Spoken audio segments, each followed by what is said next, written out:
So here's the principle that I want you to grasp tonight. If you won't do what God's calling you to do, He'll find somebody else who will. But my friend, if God has to pass you over, and if He has to find someone else, then the one who's going to be the loser is you. A good example of this is Esau. Esau was the firstborn son in his family. He should have been his father's heir. He should have been the one that would carry on the family name.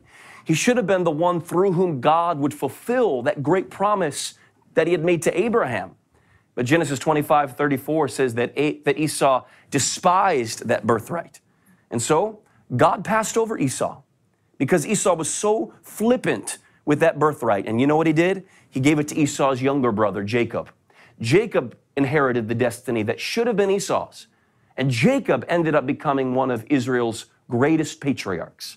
My friend, if you're going to despise the gift that God's put in your life, don't worry. God will give it to someone else. Eli is another good example of this. Eli was the high priest in Israel. His family had been called and anointed by God to the very prestigious position of serving in the high priestly office. But 1 Samuel 2:12 says that Eli's two sons had no regard for that calling on their lives. They desecrated the tabernacle with sexual perversion. In fact, they literally stole offerings that people brought to the Lord.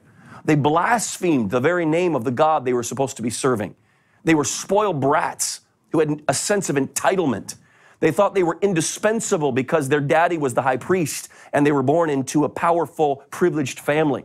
But my friend, God tore the priestly calling away from them. He took it away from Eli's family and He gave it to a little boy named Samuel, who ended up leading the nation in their stead. My friend, if you don't want to honor the calling that's on your life, don't worry. God will find somebody else who will. Saul is another good example of this. God chose Saul to be Israel's first king, but Saul disobeyed the Lord. He hardened his heart time and time again. Saul's children and grandchildren were supposed to be the ones sitting on the throne, but because of Saul's rebellion, God cut his family off, and instead He anointed a young man named David. And it was through David that ultimately the Messiah was to be born. My friend, if you're not going to obey the call and the will of God, don't worry. He'll look for someone else who will. The purposes of God will not fail.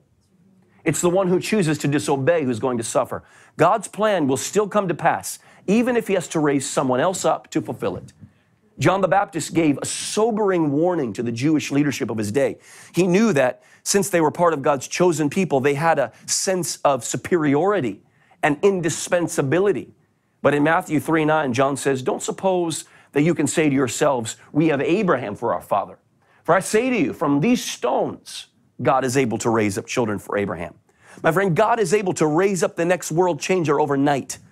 He can take someone from the gutter like Esther, who was a nobody, and put her in the palace, and He needs nobody's permission to do it. And Mordecai said, "Esther, God's purposes will come to pass, one way or another, with or without you." But then his warning became even more severe.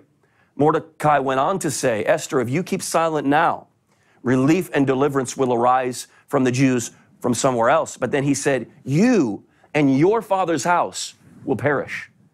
My friend, God's purposes are like a freight train that cannot be stopped. And the most dangerous place in the world to stand is on the track in the way of those purposes.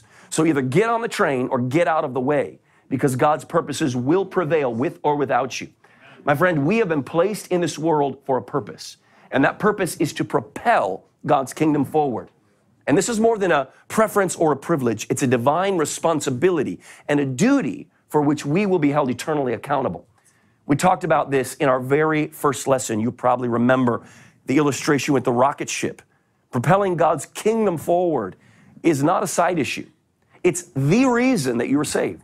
It is the reason that you were born. My friend, you have come into the kingdom for such a time as this.